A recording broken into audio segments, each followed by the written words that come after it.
the people of sake actually brought me into sake. Back in 1988, this place was actually in Ginza on the main drag. At first it was kind of soy sauce, it was miso. To the point where it actually changed my life. New Year's Day 1989. Not just sake as a beverage, but all the culture and history.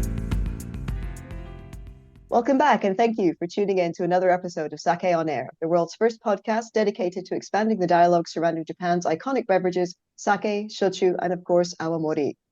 This podcast is made possible with the support of the Japan Sake and Shochu Makers Association. My name is Arlene Lyons, and today I'm joined by Rebecca Wilson-Lai and Sebastian Lemoine, one of our regular Sake on Air hosts, to talk about the myths and misconceptions around sake. All right, so welcome, Rebecca and Seb. Thanks for joining me. Hello, Arlene. It's been a while between sake sessions. Looking forward to busting some myths and destroying some stereotypes and creating new archetypes for people. Excellent. So I'll start us off with, and this is also, I think, something that because I'm based in Europe, I might hear more of certain myths than you do in Japan. But certainly the biggest one here, and the one that I hear all of the kind of retailers complaining about, is that people think that sake is a spirit. They think it's distilled, they think it's high strength. And part of that, certainly in Europe, is like no one knows where to put it. It's not a wine, it's not a beer, and it just ends up being kind of shelved under spirit miscellaneous because nobody understands.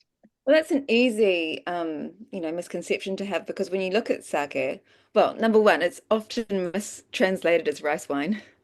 Yes. So that's not right. And also because it's made from a grain and it's transparent, people instantly make the assumption that it's a distilled beverage because it's transparent. Yeah, and because of both of those reasons, wine, distilled beverages, it is unfortunately stored anywhere, usually at room temperature. And so by the time you drink it, it is quite difficult to actually discern what you're actually drinking because it's usually in such poor condition.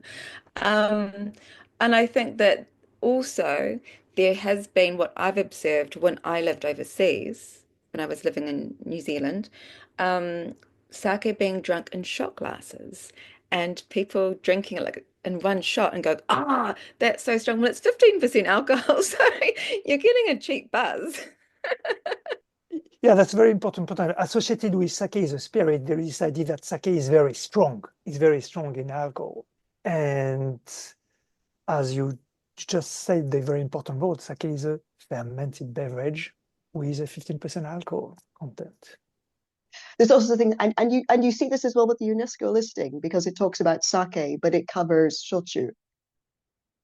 And so there's this ambiguity in how the word's used. There's a lot of confusion because sake just means alcohol, right? Sake is technically called nihonshu or seishu.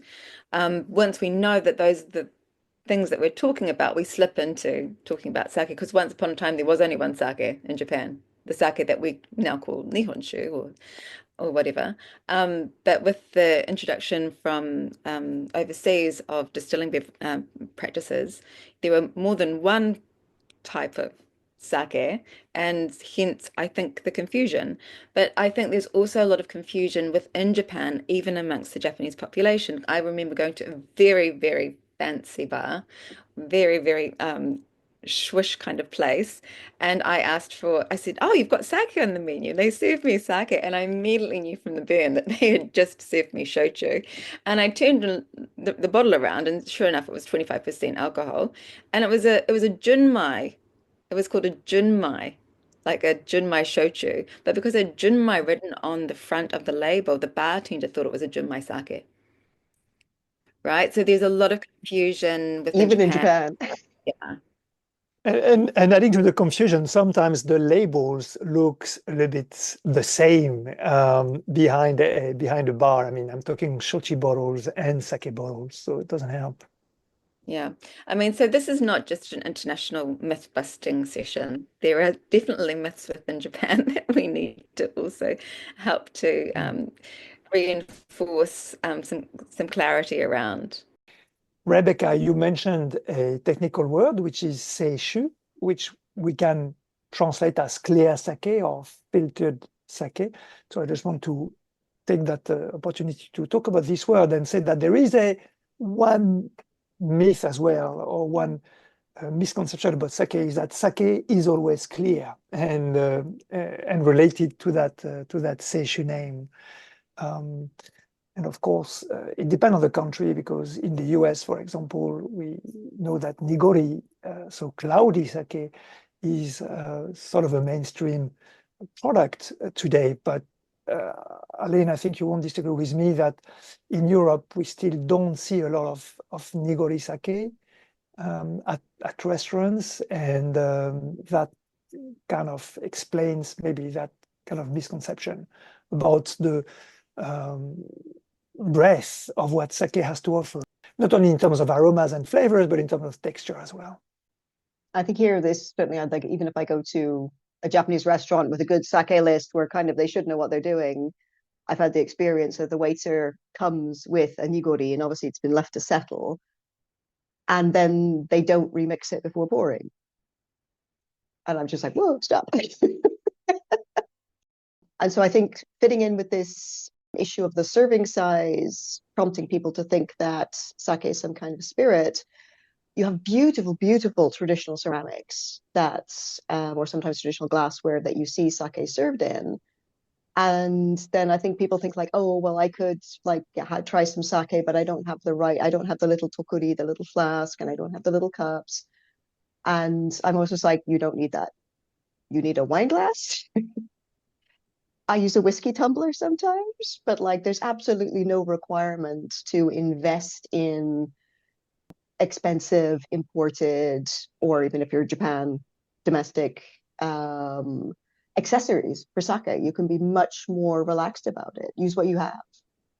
Absolutely. I think because, well, for one reason, there is a reason why traditionally sake was served in small cups, and that was more of a social reason, and that by serving in small cups, you would be able to drain your glass quickly and then offer to pour or refill someone's glass as a sign of respect and create a connection with them. It's a way of sort of maybe a way of breaking the ice in social situations. But also, as I say, you were saying, there is really no right or wrong. It's whatever you have available, utilize it. And, and then part of your journey can be picking up little bits and pieces and trying out different shapes and seeing how it changes or enhances the flavor of a sake. And that can also be a wonderful part of the sake journey. And also you've got the whole question of temperature. And so there's some people who kind of have the impression that, oh, well, historically sake was always drunk warm, so you have to heat it. It's not to be consumed cold.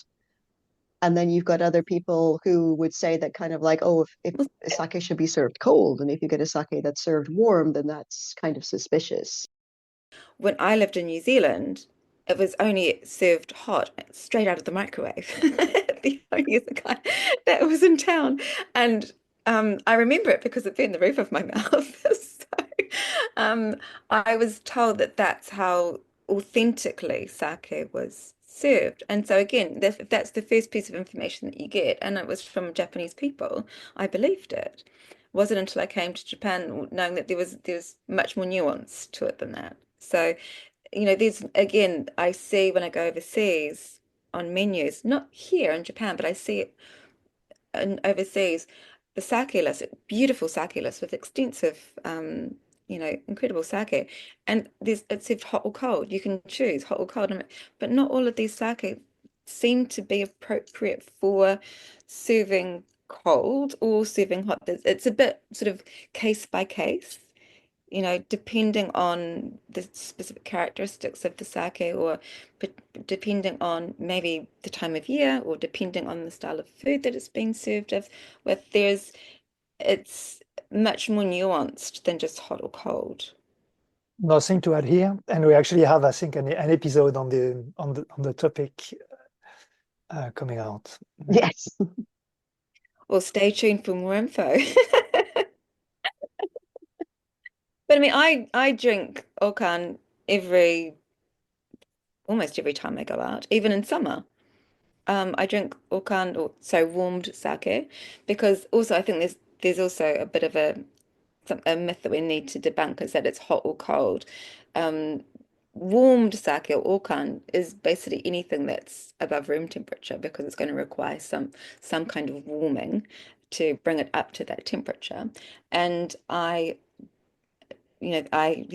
go to restaurants that serve it from everything from like bath temperature to up to 70 degrees, depending on the style of food that it's being served with and just depending on the characteristics of the particular sake. Now that is obviously the place I'm talking about is a very specialist restaurant that celebrates the art of okan, but it's not just hot or cold. And it's really fun to, again, at home to experiment with a sake. So it is again, there's no right or wrong. It's dependent on a lot of variables. But again, like you said, like this is something that you really enjoy in a specialist place. And I think that also speaks to the overseas sake list just having hot or cold. And then maybe the people preparing the list don't have the level of background knowledge needed to figure out which is which. I think that that's something that, in terms of education, would be really helpful for there to be more of. Um, so, because also in Japan as well, the reason, but actually you can have warmed sake at many, many places, not just specialist places in Japan. Many, many, many, many. Um, but I think that there is a lack of maybe education or not enough education or not enough experience at a sort of a training level in F&B and food and beverage industry to give restaurant staff the know-how to be able to provide this wonderful service to their customers and elevate their sake list. Well, I was about to add that there is this place I love in Tokyo Station where they serve the same sake at 9 different temperatures. It's not only from cold to very hot, but it's kanzamashi as well. So they heat it up and then cool it down, and you have a different expression of the same sake. So there are lots of variations, like mixing hot and cold, and yeah, again, a lot of adventure to pursue when playing with temperature. Not every sake will support that, but quite a few will. Indeed, and that's actually there'll be a really fun experience for people who are interested in learning about, the effect of temperature on sake because it's the same sake. So you've got a, standard product to as your reference point. But that's really cool, Sebastian. Oh my gosh, I think I want to go there. Yeah, I mean, I can give the name. It's called I think it's called Akita Sake Bar, and I haven't been there for a bit of times. I hope it survived recent events. Uh, that's in Tokyo Station. There's been times I'm kind of doing workshops or whatever, and I said like, okay, we're going to start with this. And I was like, oh, but aren't you starting with the best one? And I was like, what do you mean the best one? I was like, oh, Jinmai Daiginjo. That's the best one. And I was just like, is that something you get in Japan as well? Or Yeah, well, this is where sake education is one. We love sake education. We want more sake education, but sometimes a little bit of knowledge can be a very, very bad thing because people who are looking for ways, like a quick fix silver bullet that's gonna, I know sake and I know how to order it well now. And one of the most easy ways that people get sidetracked is they see a visual chart that's usually done in a pyramid shape, which is really because it's in the pyramid shape because the most highly polished rice grades are a very, very small part of the sake market, so that the top of the pyramid, not because the top of the pyramid as in quality, but the top of the pyramid as in volume. And so well, that's the pinnacle of the pyramid, so therefore it must be the best. So I think that there is this association with um, the more the rice is polished, the more good it is. And that's just so not right because it's actually more difficult to make a beautifully crafted Junmai sake than it is to make a sake out of a very, very highly polished sake rice. Because there are lipids, there are proteins, there are various other things within the rice that is going to make the ferment challenging, right? It's much more of a a much more streamlined brewing process when you have removed a lot of those lipids and proteins that can create some complications within the fermentation process. So that's on a technical level why I don't agree with the idea that Junmai Daginjo is better or whatever. But also, I often hear people saying that they only drink Junmai Daginjo because it's the best. But when I ask them why, it's because they have heard that the higher the polishing rate, the better the sake is. So I don't know where this information comes from, but I think it is probably connected with getting a little bit of information, connecting it to Tokutei Meishoshu, because it has got the Tokutei Meisho, or the special designation grades, are ranked according to the polishing rate of the rice, not the quality of the product. There is an assumption that the lower the polishing rate, the better the sake. So it's something that I think all of us have experienced, and we all try to explain to people that the quality of sake is not based on how much the rice is polished. It's the end product, how it's been crafted. That is where you personally can judge a sake. I don't think that there's any kind of comprehensive blanket statement to this is good sake and that's bad sake. It depends on that particular product, how it was brewed, and how it appears to you in the bottle.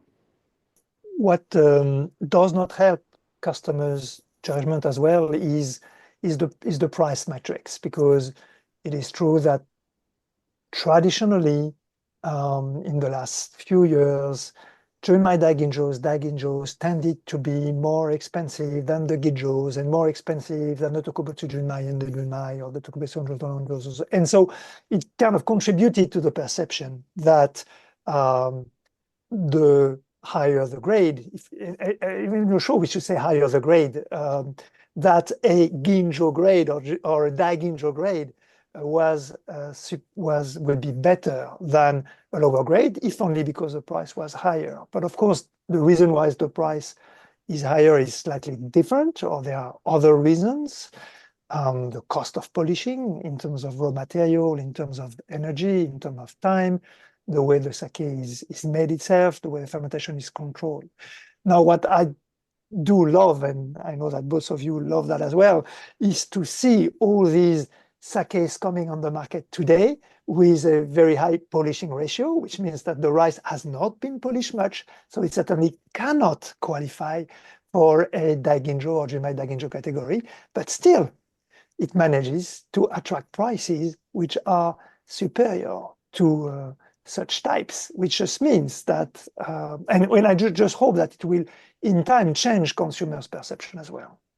And also a lot of brewers are taking a stand against the grading system, because we're talking about higher and lower grades based on the polishing rate, not as we're talking about the craftsmanship or the end result, which is subjective anyway.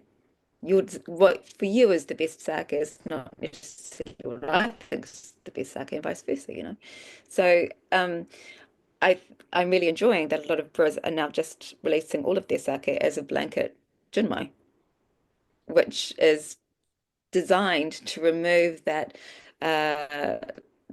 misconception in the market that by using the grading system, you're denoting superior quality in a product. By naming all of their sake, regardless of the polishing rate, as Junmai, is denoting how it was produced, rather than getting into this kind of complicated and perhaps misleading to consumer technique or tendency to use the grading system to name their sake. And because ultimately it shouldn't be about the adjectives that are used on the bottle, it should be about the flavor in the glass that decides whether the sake is superior for you or not. So Sebastian, I think you also introduce a lot of people to Japan and to sake. So how do you see them discovering it?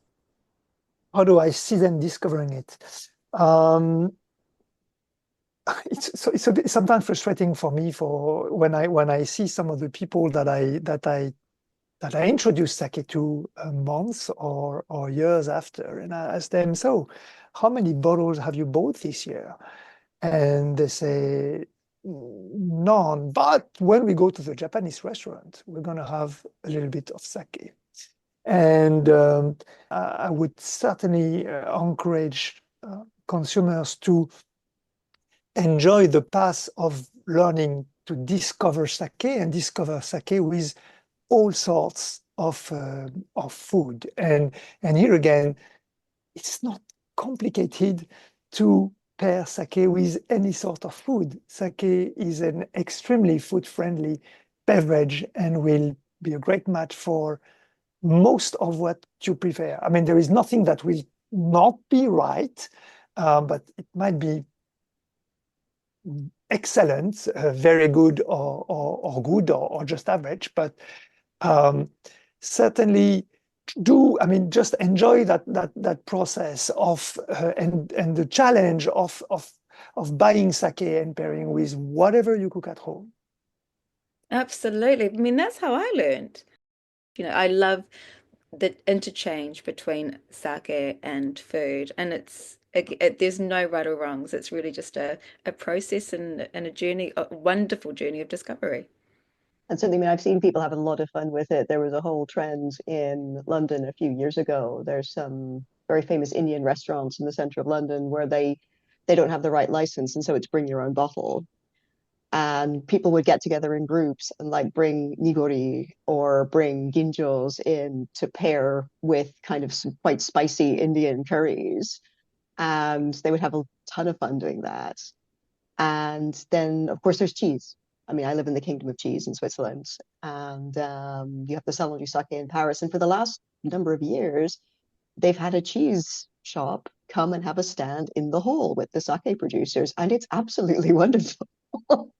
And there's also a sake event in Milan organized by the Sake Challenge there, and they're sponsored by the Parmesan Association. And I assume then, like to Italians, there's nothing more familiar than having a piece of Parmesan in your hand. And then that kind of grounds them as they run around the hall trying to find what pairs best with the Parmesan. My first sake pairings were always with cheese, but that said, I mean, that's a very sort of maybe perhaps a European uh, comfort zone, but any kind of fermented products but will harmonize. Most fermented products will harmonize with sake because it's like meats like, so whether it's cheese or whether it's any other kind of fermented foods. For example, I really love a sweet nigori sake with kimchi. It's fabulous. Bastian, do you have your favorite sake and non-Japanese food pairing? Yeah, I mean, you were offering me actually an opportunity to book one of what I love most and to introduce the next myth, actually, because one of my favorite pairing is strong, pungent cheese with aged sake. And this is something where I think sake is unbeatable. I mean, there is another country of cheese. It's not only Switzerland, Arlene. It's called Normandy. That's where I'm from. And Not a country. and Getting political, the cheese politics are coming out. and believe me, you can do wonders with Norman cheese or Burgundy cheese and sake as well. And I do really love aged sake in particular in that context. And so our next myth is sake should be consumed young. I mean, we've heard that, and I must say it often comes from the fact that there are messages coming from the industry, from breweries, from retailers that you should buy and open the bottle soon, that you shouldn't let it age, that you shouldn't let it stay too long before opening it. And I guess that's one of the factors, but not the only one, that contributed to that image that sake is not a product that Right. I mean, there's a age. difference between an aged sake that's produced for the purposes of aging, for example, a koshu, or a sake that's purposely aged at the brewery and released aged, and because they're wanting to impart, a deeper or richer flavor profile or whatever aim they have of storing it at the brewery, and releasing it into the market. I do also agree with Sebastian, as I think that we're missing, the general public is missing out on a wonderful section of this very rich, almost perfumed category of sake, which is so wonderful. I really enjoy koshu with various cuisines from Asia, especially like the umami bomb dishes need kind of an umami bomb sake to pair with it. I love it, of course, with cheese, but I also really enjoy koshu with sushi as well. It can be fantastic with sushi. Again, there aren't hard and fast rules on this, but it's a really wonderful style of sake that is a great addition to a meal. But I think there's a lot of misconceptions around age of sake. There are some sake that are supposed to be drunk very quickly upon release from the brewery, and those are the seasonal sake varietals. They are usually unpasteurized, and they are quick to maybe fall out of optimum condition. So especially something like shiboritate or freshly filtered sake that has had no maturation time. It's the first run from the brewery. It's put onto the market. It's very juvenile. It's got the bright, crisp, um, slightly childish flavor that is the potential of future greatness that's going to come from the brewery throughout the year. And it's ideally drunk. Seasonal styles are ideally drunken within the 3 months of the season that they're produced in. But by and large, especially if you're dealing with pasteurized sake, if it's stored well, and this is very important, if the sake is stored well, if it's stored at a temperature and it's kept away from UV light, the sake has got the potential to maintain its condition for a longer amount of time. Really good storage. You can drink sake that, 2 years later and it's developed a little bit, maybe more complexity, but it's still in really great condition. I think that brings us back to your previous point about education and do people really understand what's required for the storage? And another thing that I get a lot, another myth is that unpasteurized sake is the best sake. Well, again, there's no hard and fast blanket statements of yes or no, right or wrong. An unpasteurized sake or a namazake. I think a lot of people mistranslate namazake to mean fresh sake. So I wonder if that's also part of the misconception. Namazake, unpasteurized sake. Oh, fresh. No, it just means it hasn't been pasteurized. It's missed one of the production steps. So it's usually it has a slightly more, I call it a more natural aroma. It's not quite as focused as the aroma of a sake that has been pasteurized. The product itself has possibly has a little bit more of a nuanced, slightly more character-driven flavor because it hasn't been pasteurized or maybe it hasn't been charcoal fined. But these are all generalized statements. But a sake that is unpasteurized is wonderful when you drink it if it's been stored in good condition, because you can enjoy those subtle nuances, that natural aroma, that natural, no, I say natural, that kind of, I'd call it a more vivid aroma and flavor that comes from missing out the pasteurization process.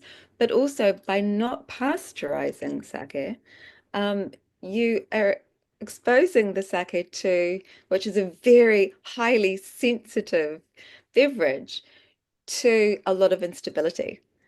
So by not pasteurizing it, the sake can have the potential to turn very quickly and to pick up oxidized notes that were not the brewer's intention. And then this is one of the reasons why we don't see it outside of Japan very much, I think. And you mentioned an important expression which is producer's intentions. And I think one of the drivers behind the fact that the industry, the retailers tell you you should consume the sake right now, it's because producers, retailers fear that if you do not store it well, you will consume something which is far from what the producer's intentions were when he or she released the product. You're absolutely right, Sebastian. You're absolutely right. That is really, by and large, the reason why producers will give this sales guideline or even put the sales guideline in their contracts, because there is the assumption that the sake is not going to be stored well once it's exported from Japan. Mm. And so they will ask people to prioritize turnover of sale. And there is, I mean, there's substantial evidence to support their fears, unfortunately. So if we can all, start to maybe do a bit more due diligence on the logistics of how our sake is getting to us, and asking questions from our local importers about the temperature that they're storing their sake at, or they're using cold trucks to deliver to the restaurant, or checking with the restaurant how the sake is stored. And maybe as consumers, asking those kinds of questions will make the people in the logistics chain understand that the consumers are a little bit more sophisticated than they think they are, and start providing those kinds of necessary cold chain solutions and cold chain storage and delivery options that sake really, really needs. And so you were talking as well, Rebecca, about translation and about like how certain terms get translated into English. And that's certainly, you see that with Junmai, because if you get a very straight translation, it comes out as pure rice. And like I said, the words pure, natural, they tend to kind of be very attractive to people. But as far as Junmai goes, is that really the case? Is it that they're getting something that is missing in a sake that has alcohol in the ingredients list? Well, I would surmise that 99.9% of consumers would not know what aruten sake means. I think that possibly people who have, as I say, have done a little bit of sake research and stumbled across the special designation grades and come across the pyramid, that shape that we talked about earlier, which is also cut in half. One side is the Junmai half, and one side is the other half, the half that has in the top grades a very small percentage of brewer's alcohol added. And I think that there's this perception that, oh, well, why would you add brewer's alcohol to sake? That mustn't be real sake. That must be fortified sake, or something that sounds not like real sake or traditional sake. But there is historical evidence that supports that adding a little bit of distilled alcohol to a brew to refine the aroma and flavor has been part of the brewing, has been used in brewing since the Edo period, because flavor and aroma molecules dissolve in alcohol. So by adding a very small amount of brewer's alcohol, you can really, with just a small amount, you can refine the aroma, pull it together, create a much more smooth expression on the palate. And I think that one of the reasons people think that adding an alcohol added brewer's alcohol to a sake is maybe poor quality is because at the very bottom of that pyramid that we've been talking about with the grades is more than 60% of the sake produced in Japan is called futsushu, which is table sake. I think that's probably the best way to translate it. And once the more recent history is that after World War II, which, as you remember, had a devastating effect on Japan for many reasons, especially the agriculture belts of Japan, there wasn't enough rice to go around. And so brewers were forced to dose their tanks with brewer's alcohol in order to increase yield without having to draw on rice stocks. And so in many So brewers had to produce this Futsushu style sake in order to sell their sake onto the market. And this was by and large the practice until like the mid 60s, I believe. So there has, I think perhaps there has been this idea that any sake that's had a little bit of brewer's alcohol added to it is this, you know, slightly more mass-produced style sake is a misnomer. But then there's also misnomers about what futsushu is, or this table sake, because actually some of my favorite sake is futsushu. It is a really easy to drink, approachable style that is a great one bottle, one and done bottle that I can put on the table, chilled, enjoy, going up to room temperature, heat it up at the end. It's a really versatile everyday drink, just like we drink supermarket wine around the world. Futsushu is kind of like that. It's a very utilitarian, easy grab and go kind of beverage that unfortunately has got this image of being poor quality or not real sake, because of this perception that adding alcohol to the brew is not traditional or how real sake is made. And so, Sebastian, I think you mentioned as well that there can be reasons why a sake is classed as a futsushu that really have nothing to do with the quality. Yeah, I mean, indeed, you can be a futsushu because you have a lot of alcohol added, and what's the brewers are looking for is a cheap to make product to be sold on the mass market. I mean, and this may have been the case in the past, but you can be a futsushu because you're not respecting one of the administrative rules associated with being a premium sake. And a clear example or an easy example is that rice that is used to brew a tokuteme shoshu, so a special designation sake, a premium sake, is rice that needs to be inspected and receive a certain grade. Well, there are lots of sake out there, maybe not the majority, but there are still lots of sake out there which are brewed from rice that has not been inspected for very good reasons. And such sake cannot be graded premium sake or tokuteme shoshu. So before just leaving the bottle on the side because it doesn't say it is premium sake, so by default it is futsushu, just look at it a bit more carefully and try to understand what it is and why it is proposed to you by a shop or by a restaurant, for example. And there's also when then you can look at the ingredients list, and if you can see on a futsushu that the ingredients are identical to a junmai, like it's just water, rice with koji, then you can say like, okay, it might be classed as a futsushu, but it hasn't had alcohol added, it hasn't had additives. And so you can then say like, okay, this is futsushu for some other reason. Or you could just ignore it altogether. You could just ignore it altogether and just enjoy what's in the bottle in front of you.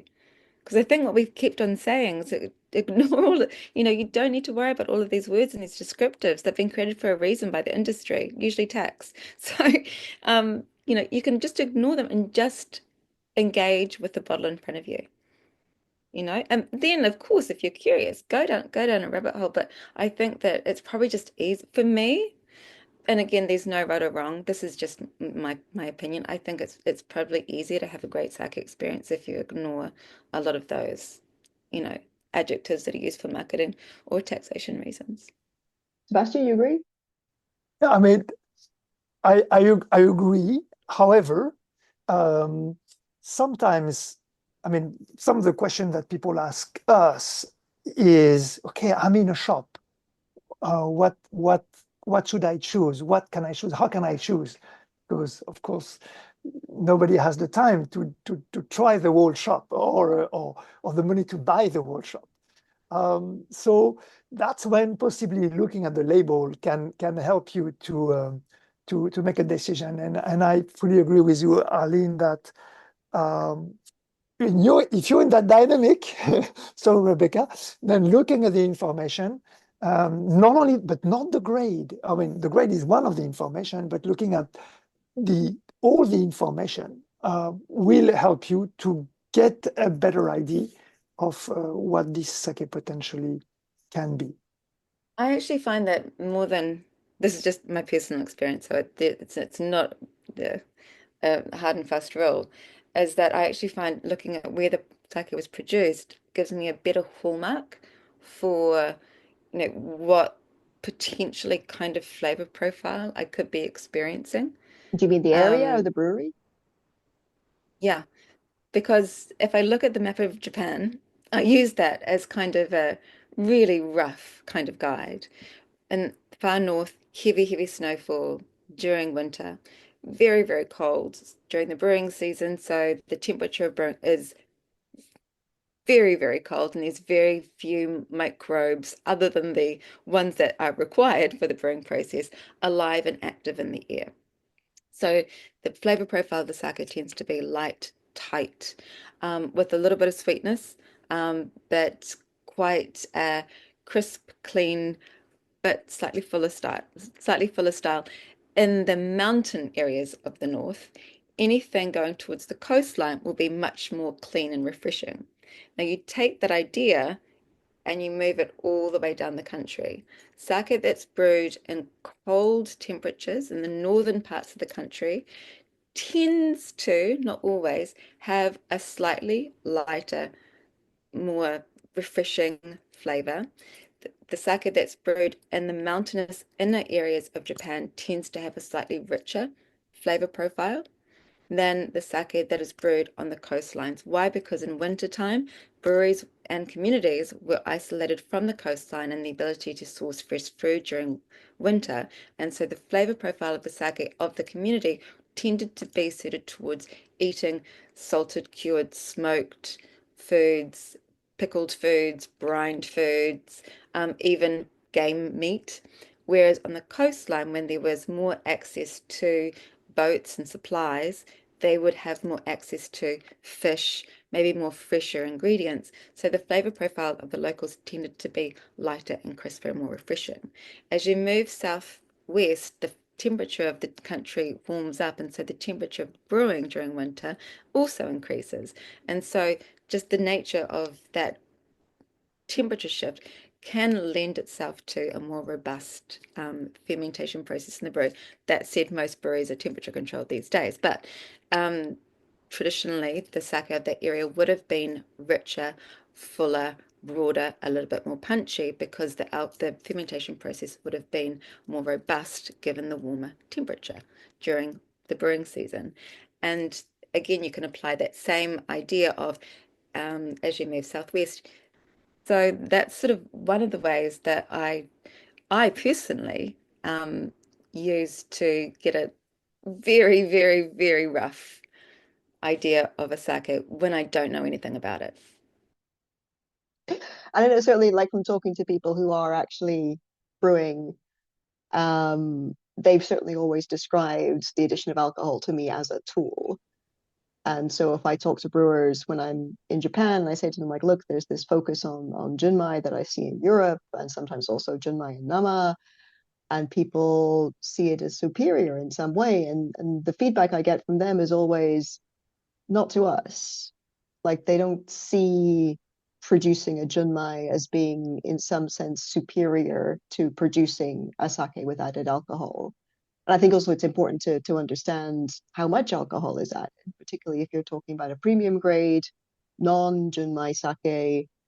The amount of alcohol added, the legal limit is extremely small, and people won't even go up to that. They use as much as is necessary for that polishing effect to get the change in the aroma and flavor and texture that they want to get by adding the alcohol. And so it's not about boosting production. It's not about fortification even. It's about the intention, which is what we've come back to several times. What do they want to produce? And you see breweries releasing boxes where you have pretty much the same sake in a junmai version and a non-junmai version. And to them it's just a variation. It's a way of being playful. It's a way of being showing what the sake can do in these two different formats. And so that makes it even more of a mystery to me why people, particularly outside Japan, maybe inside Japan as well, are so fixated on Junmai. Well, it's interesting that in blind tastings, more often than not, the alcohol added styles are the ones that are most popular. And do you know why? It's because most people will also, and this is the same for the wine world, I'm sure, will say, I don't like sweet wines, I don't like sweet sake, I want something that's refreshing and dry. Well, if you're looking for something that's refreshing and dry, probably an alcohol added style is the style that you want to go for because they do have a slightly crisper. Um, the alcohol added styles almost have like a diamond-like finish. I describe like alcohol added styles as having like a tight front and a tight finish, almost like a diamond. And so in tastings, people are responding to, oh, that's got that kind of refreshing taste that I like. And when it's revealed that all of the sake that they like were alcohol added styles, it's like, well, that wasn't fair because, but it's, and this is where I think that it is kind of important to maybe not worry so much about what the labels are because when we don't know what the information is, we kind of like it. Yeah, I was saying, I mean, and I guess, Aline, you will agree with me, but I think one of the reasons why you have this judgment is because often that alcohol is seen as an ingredient that is foreign to the sake brewing, not the sake brewing culture, actually, it's not, but to this story about rice and water, because more often than not, it is not actually brewed from, it is not distilled from rice, but it is distilled from sugar molasses. Now, it is pure alcohol, and that's what's really important to me. But still, I guess to maybe partly answer to your question or point, this idea that it is sort of a foreign ingredients or addition contribute to the fact that it is that the beverage itself is seen as less pure. I would really like to one day be successful in campaigning the government. So far, I've been unsuccessful in promoting or subsidizing the use of broken rice or unsaleable rice, which is usually used for feed or goes into other products, for the use as the base for distilled brewers' sake. And it would be a great way for farmers to feel as though when they have bad harvests or they've got broken rice, that there's actually a really valuable value added way that they could sell their rice off and for it to be utilized within sake products. And I think that that's something that would also help to maybe if this was to become a nationwide thing where brewers used domestically grown rice that couldn't be used because it was broken or whatever reasons in the distill process, then it is technically brewers' alcohol made with domestically grown rice. And that could maybe help to dispel some of these. Um, it is a little bit weird thinking that there is brewer's alcohol that's made from something like sugarcane.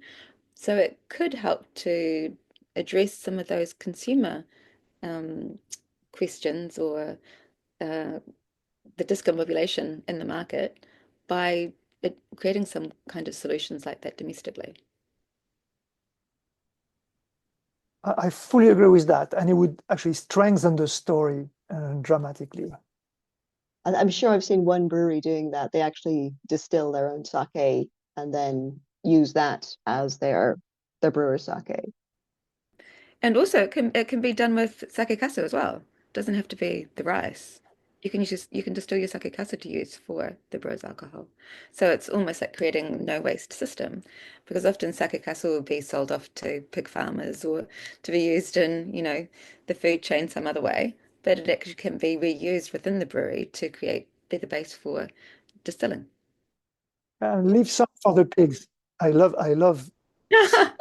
Sorry. Japanese pork. Sorry. We'll save some sake casa for the pigs. Promise.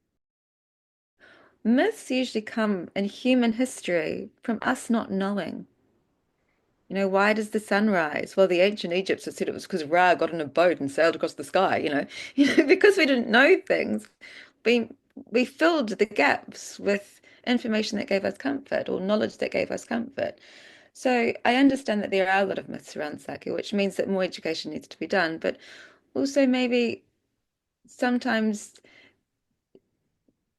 there's knowledge is not always the be all end all. Your personal journey is actually a really wonderful part of the sacred process. For me, I didn't know anything, and it was all just about trial and error. And because I didn't have any preconceived ideas of what sake was or what I was supposed to be experiencing, I think I came towards sake with a very open mind, and it just gave me exponential enjoyment. So I do agree that there are lots of myths around sake because there's not a lot of, maybe we're not getting enough information out there into domestic and international communities. But I think also trust yourself, trust there are no rights or wrongs. What is the most delicious sake for you is the best sake. Keep exploring, keep enjoying, get onto the sake bridge and go over into sake land. And Sebastian? Oh, I mean, what can I add? I mean, I can add, well, come to Craft Sake Week, maybe, possibly. Yeah, I'll be there for 12 days. See you there. Thanks, Sebastian. Excellent. There will be Sake Land. Sake heaven. Yes. Well, it's only going to be sake heaven if you're all there. When is it? So it's April 18th until the 29th. Okay, it's probably too soon for me. I don't think my visa is going to be ready until May, but next time.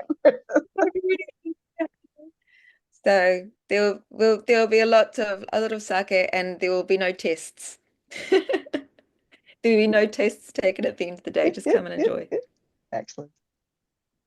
It's been a pleasure. No, same speaking here. with Thank you you very much. ladies. Thank you for your time, especially when you're busy. Most appreciated. Well, thank you both of you. It was really fun having a chat, and hopefully our little chat helped maybe dispel some myths, maybe create new ones. Who knows? And that's all for this episode of Sake on Air. So thank you very much to our co-hosts, Rebecca and Sebastian. And please take a moment to review and rate Sake on Air on your podcast platform of choice to help more people find the show. And if you have any questions or comments or more myths to be busted, feel free to send them by email to questions@sakeonair.com or message Sake on Air on Instagram, X, or Facebook, or find us on YouTube. We'll be back soon with more Sake on Air, so kampai for now. This episode has been made possible with the generous support of the Japan Sake and Shochu Makers Association.